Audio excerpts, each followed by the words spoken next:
Okay, it's 10 after 7. We have got a quorum. You're sitting in for Peter. And we're starting at 10 after 7. This is March 12th, Wakefield Conservation Commission. The first order of business is old business. I don't see any old business except the things that we usually do. You want to run the Union Meadows under old business or not? No, it has its own heading. Yeah, it's separately Okay. listed. So. Review of the minutes. I read them online. Has anybody read I them? did Check. not read them online. No, actually, I didn't. Okay, we'll defer that Good idea. to the next meeting. Received applications not approved. We took care of everything last time. The next item would be Union Meadows. Okay. Let's take that under old business. All right. Union Meadows, we have two things, and I prepared a package here for you. And I have the others for the people who aren't here. Okay, the first item, which is really important, is we have a bid package, which I put to you online, and I added a couple of things. So all this is 10 days old, except the last couple of items. Of course, the first part is straight off of L-chip, their requirements. The second part in the bold type, this is straight off the email that we got from Fish and Game. Talks about the AutoCAD files, a little more technical. Very technical about blazing the trees. And in there you come into one little thing, it says that when you blaze a tree, you have to let it dry for 2 months before you paint it. Now, Okay, I thought that's what blazing, like the bright orange paint. yeah, Orange or you, red? you have to take the bark off to heartwood. It's very specific. And on a corner, you have to do that 3 times, one over the other on the tree. The problem is if you paint it, the sap will wash it right off. But isn't paint gonna disappear after a period of time? Not if it's done after the sap's dried. But I Yeah. mean, rain, Well, I mean, snow, ditches. weather, isn't it just gonna? It sort of disappears because the tree goes over it. But I can tell you personally, I just flagged a property line that was on my property that was logged in January. It was blazed in the 50s. And I could go carefully, and in the bark, you could see the yellow paint still kind of emerging. You have to really know what you're looking for. It's gonna last that That long. was 60 years ago, and I took photographic evidence of the yellow paint. And I don't think it's gonna last much longer. You would have to redo it. But 40 years? I don't know, maybe there's a A specification. fresh blaze will last 10 to 15 without a problem, without being touched. Yeah. But you can find evidence, not obvious, but I could find call it trace evidence after 60 years on my trees. It's a proper blaze, 4 inches wide, 6 inches long. That scab, that bark doesn't usually cover it over, it stays opened up. It's a sizable wall. Okay, so it's more than just paint. They're actually removing bark. Yeah, Okay. and then that sort of grows in, and actually the paint kind of almost grows out of the healed wound. Sometimes you'll just see the healed wound, but I can see little flecks of yellow paint, and then I know it wasn't accidental, just something. All right, what we had when you get to the third page is the town requirements, and I just thought 5 paper copies would be good. And I said a Mylar copy for the town as well as one for recording. They've already required a Mylar for recording. If you're gonna put something in the safe for 50 years, the Mylar will be better, paper turns yellow and, not as durable. And the surveyor would be responsible for downloading to the Granite State database. So then this little conservation piece would appear on everybody's map anywhere in New Hampshire if they went to Granite. I wanted to show the boundaries, access roads, the garage, the log landing, the wetlands defined by the wetland inventory. Now this I got right from Rich Cook. And I mailed this all to him and he reviewed it, and there's a guy that specializes in surveys. He reviewed it. He said the two things I put in there, aerial photography may be used to locate the stream edge and the marsh edge, and you can use that National Wetland Inventory map, they call it NWI, to get the wetlands. Now it's like a $10,000 difference if you sent out a scientist and he's drilling in the soil and doing all that stuff. That's what you'd have to do if this was a commercial developed project. You'd have to locate it very, very exactly. But since nothing's changing, it's okay to do it this way. The thing I added in the last couple days was, I said about the part C, the bids are in a sealed envelope, clearly marked survey bid by 4 p.m. Friday. This means either in the mail or hand delivered. Okay, because that Monday, the following Monday, at our meeting, we will be opening these sealed bids. I told Tony, don't open these bids, and she says we open all the mail, put sealed, survey bid on it, clearly, and then they won't open it. Is there gonna be enough time? Because I'm just checking, I mean, that's the 23rd, that's in less than 2 weeks. Yes, we're gonna, if this is good for you guys, and you approve it, we're gonna email this tomorrow morning. But, I mean, So I'm the just saying, survey. is that gonna be enough time for them to, I think so, it's, yeah. They can look at it online, they can look at the aerial photographs online. I think they can look at the topography. Some of the surveyors, I think, have already been into our assessing department and looking at tax maps and things like that. So some of them have already kind of, you know, the ones that live close. have you gotten any response from, who did you send that out to, the 300 surveyors and the We have association? We You know, have some- about 25. 25 responses. These are the letters of interest. We have 25 letters of interest. I just got 2 more today, or 24. So these are all, so I have their letters of interest. Tomorrow morning, I'm gonna email this if it's approved tonight. This has already been approved by LCHIP, it's already been approved by Fish and Game. Just these 4 pages? 3 pages. The pages behind it are the next thing we're gonna talk about. I also put there that the town reserves the right to reject any or all bids. Now, if some guy who, you know, just got his license last week and bought a transit on time comes in with a bid for $3,000, he obviously doesn't really understand the scope of the work, and you have to have the ability to reject any bid that you feel is unqualified. And that's standard practice. We can reject them all and not do the survey if we want. You know, I talked to Teresa, and she said, really, this is a contract. It's you know, more than $5,000.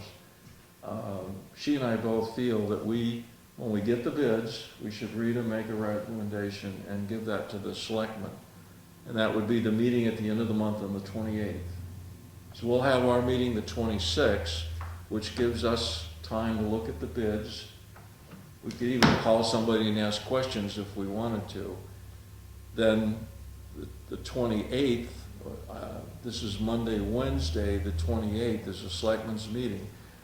Teresa has it on the agenda the 28th for the selectmen to look at the survey bids that we recommend. Could be 1 or 2 or whatever we do. And they will be prepared to consider signing it that night. The promise here is we'll have it awarded by the 1st of April, which gives them a few days slack. So nobody I've showed this to seems to have a problem with it. If there was some problem with it and we had some really good bids come in and they said, but there's one mistake here, they could always say, we can do all this except that one little thing. That's wrong, because I don't, this is survey language. But, Rich Cook has read it, and he said it looks fine to them and their people. So the real important part, probably, that we're not authoring, is also, you'll notice, I held back $750. The time frame is, if we award the contract July 1, they would have to have it blazed by May 1. They would have to have it dry for the month of May and the month of June, and paint it like July 1, and that's when the job is supposed to be done. So it would give them a month to get the blazes done. It would give them 2 months thereafter to get it painted. And if they wanted to get the money, let's say in June, let's say they turn the whole thing in the 1st of June, the job's done, everything's done except the painting. We're holding back $750 until that's done. What if it's a $15,000 job Yeah. and What about like a percentage, That's- like 10? Well, that would actually be 5%. What about 10? 750 is? No, the blazing isn't really that much of a deal. Well, it is to Fish and Game and Elchip. Yeah. Well, that actually, if we had paid them and they didn't complete it, they would even be in violation of the whole contract. The holding back is just a little incentive. It's a way to not give them all the money, but if 95% of the work is done, when they paid men and traveled, it's, but that's what's up for discussion. Well, that's what I'm saying. I mean, if you're gonna be, by this time, gas may be $5 a gallon, you're paying gas, just like you said, paying gas and men and all that. Yeah. $750, if they have another $15,000 job, they may say, well, the hell, let's forget about the $750. You wanted more. I would think so. All right. I mean, if you're talking like, $15,000 job, $750 isn't really a lot of money. Okay, what's your opinion? My opinion would be the final 10% of the contract. All right, that would make, okay, so it wouldn't be a set figure, it'd be 10%. All right, well, this is what we're gonna do tonight. We can change that, and you would be happy with 10%, final 10%, like he said. I believe I said it before Mr. Fogg did. Was Yeah, your right. idea. So, if we just change this, and we say the town will hold back Final 10%. 10% of the contract bid instead of $750, Or contract price. You can contract price, 10% of the contract price. That's right. okay, Because somebody can amend their bid. okay.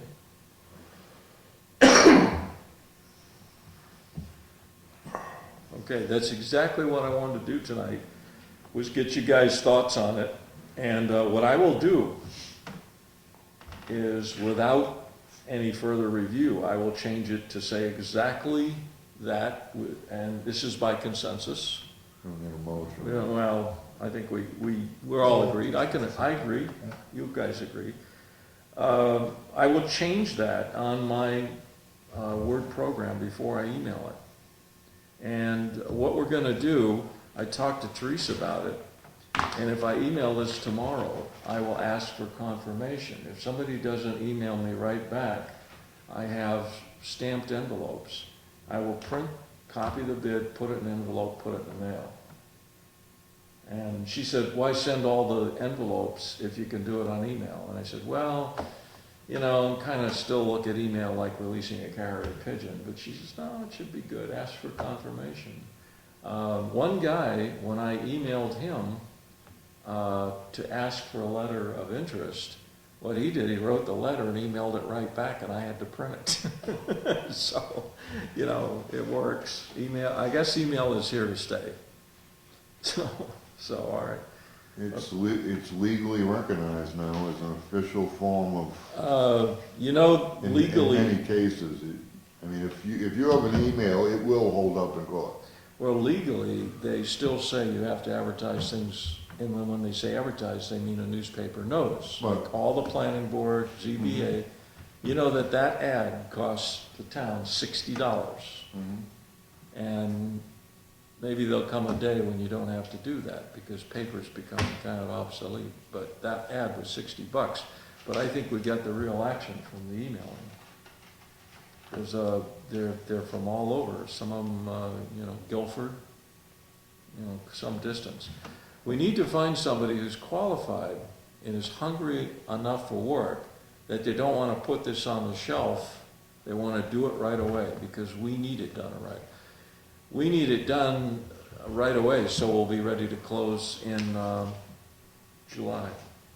All right, any other changes on this?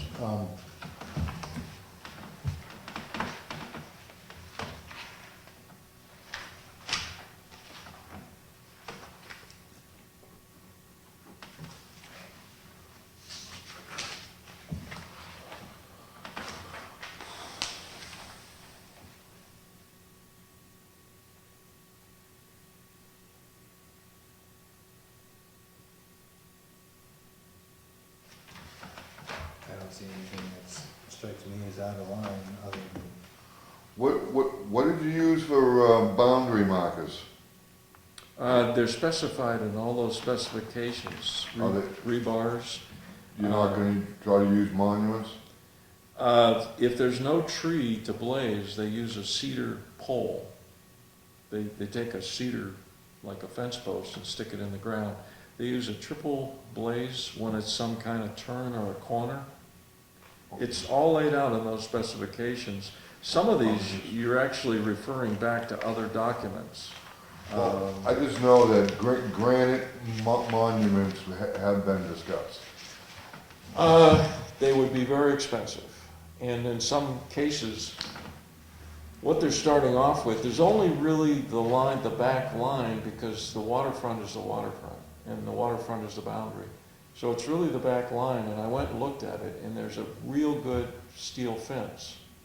And it's through the trees and all that, it's grown into the trees, and it's on the ground. So they're really gonna be following that fence. And the specifications that they're outlining are sort of the standard. It talks about removing brush, removing the branches. My question is, what if there aren't any trees close to the line?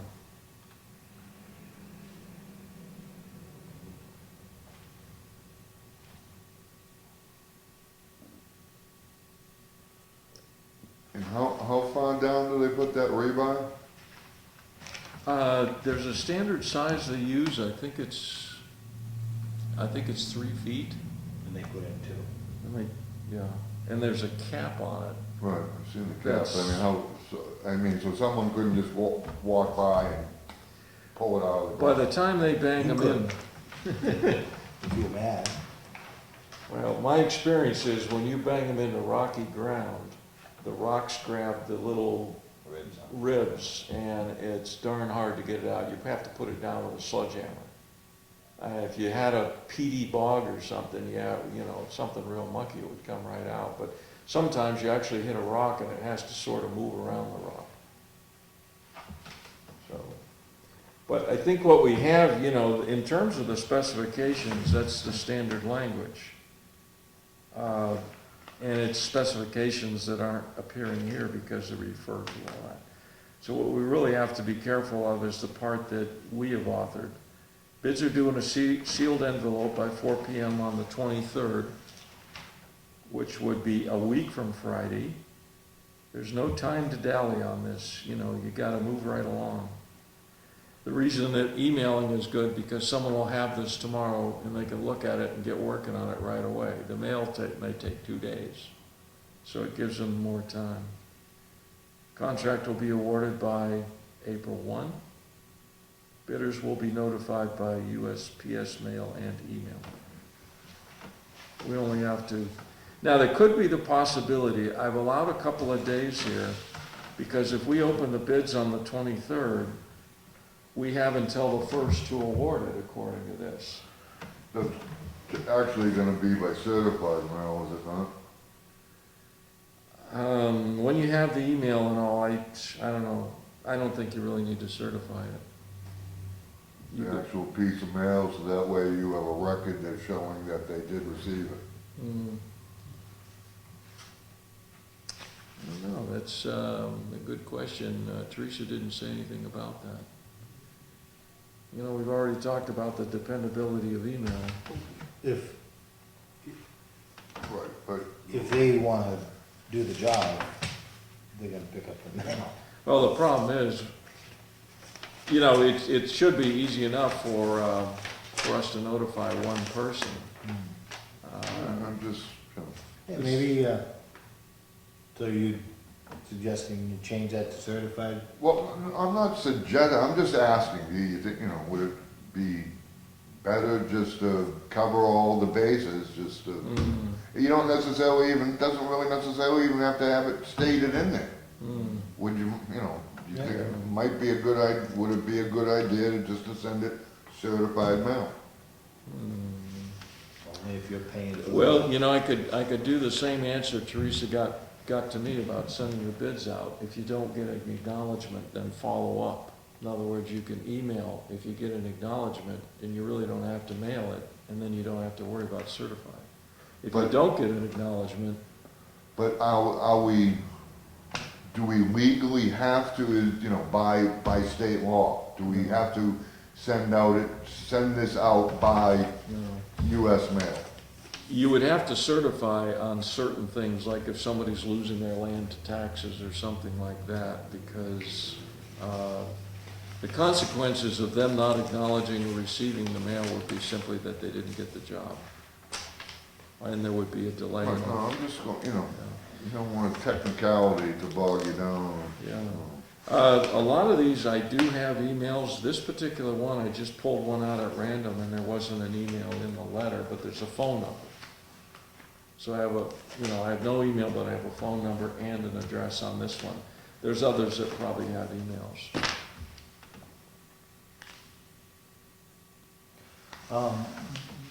We didn't do a targeted advertising or bid request, did we end up doing that targeted, was this just, the email? What we did is we put it in the paper, which satisfies the law, but it's a small local paper.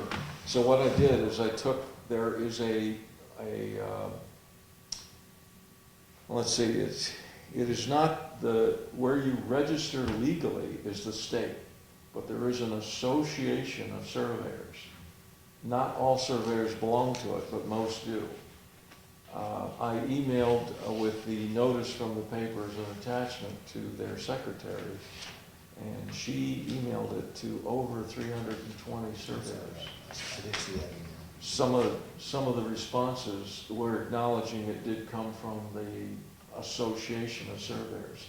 Now, there are some that do not pay dues or belong. I also, what I did is a Google search, and what I did is I took a chunk of New Hampshire and searched for surveyors, and the little pins come up, and some of those link directly, so I was able to email them directly. It's the same people. They were getting 2 emails. I just hope that nobody here responding to the request for letters of interest will be able to in the future say, this particular guy that got the contract, town sent him a package prior to, as long as it wasn't, it sounded like some members of the Conservation Commission were trying to encourage solicited letters of interest. And I think the discussion ended up being, let's send it to everybody, Yeah. as many people as we can.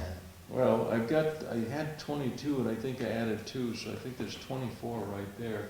And it's a broad range, it's, several counties away. So I think that, the fact that we've got this many responses means that, one, we have a chance of getting a good qualified low bid. If you only had 2 responses, maybe you wouldn't be getting a good price. I've got Barrington, Manchester, Londonderry, Ossipee, Newmarket, Springfield, Vermont. That's a long way to go.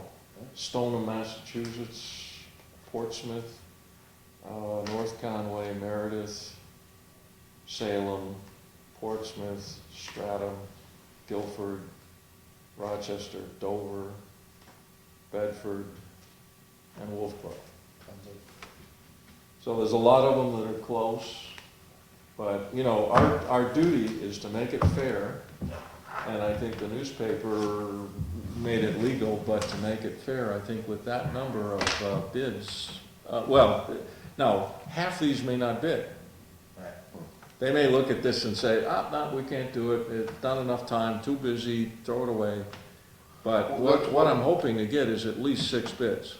That was my question, I mean, they're gonna have less than 2 weeks. Yeah. Is that gonna be enough time, you know, is that gonna be, I don't know, Well, I'm just asking, is that gonna be an ample amount of time so that we can get a number of decent bids? I think so. I think that they really don't have to go and look at all the land or whatever. They basically, and the advertisement and email said, go to Wakefield Maps Online.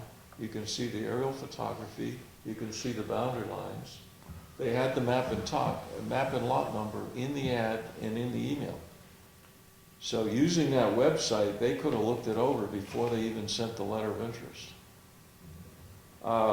Now, the reason that we're in a time limit is because in order to be fair, and when I was negotiating with the seller, I didn't want to string this on. It's already been a year. And I didn't want to string it on too long, so I imposed that promise. Now, we could renegotiate that, but I imposed a promise that by the middle of August, we'd have it done. Rich Cook told me that they need, in order to have the federal money, this needs to go to Washington and review. So we can't have the survey running in the middle of August with the plan. It's got to be done before that. So now, if we get, let's say that we get 6 bids, we throw a couple out, we wind up with 2 we really like. If both of them say we can't do it by that deadline, and we decide that that's the right bid for the town, you know, the right price, the best deal, so forth, we can always go back and renegotiate anything. But actually, Fish and Game is paying for this, aren't they? Fish and Game is actually the ones paying for this. What's going to happen is, when the survey's done, which should be June, July at the latest, we're going to get a bill. We're going to pay it from our conservation money. But that's going to be one of the expenses that Fish and Game has promised to reimburse in that email. I think it's the 23rd of January email, which I sent around to everybody again. So it's like we may pay the difference, you know, we're going to pay for the cost, the cost above and beyond the conservation easement value, which will be determined by the appraisal. And then if there's money out of that 85 left over, they're going to cover the whole cost of this. I did talk to a surveyor, and they said, give a surveyor 6 weeks to do the job. You know, so we're giving them 2 months. We're giving them a week to 10 days to bid it, and we're giving them 2 months to do it. But, you know, I mean, if a guy says, look, it rained for 30 days straight, I didn't get it done, we could talk, you know. Now, the other thing is, what if we have 2 bids and we want to ask some questions? We can certainly bring them in. We have time that when we open the bids, we can have a special meeting, we could bring them in and we could say, we want to, you know, we want to hear from you, we have questions. So we do not have to award the bid on the basis of just a letter. If there's questions, we can ask them. The other thing too is there's a selectmen's meeting. If the selectmen have some fallback time, if we send a bid to them and we say we like this bid, they can have questions. So all of this is... They should have questions. Huh? They should have questions. Yeah. Well, they can have questions of us. I plan to be at that meeting, and I hope you guys could too. And they may have questions of us. They're going to say how many letters of intent, how many bid packages you sent, how many bids you get. If we walk in with one, they're gonna wanna know the background. Is that the only one? Did you only call one? Did you put it in the paper? Is it legal? They could have a lot of questions. Of course, Teresa knows what we're doing.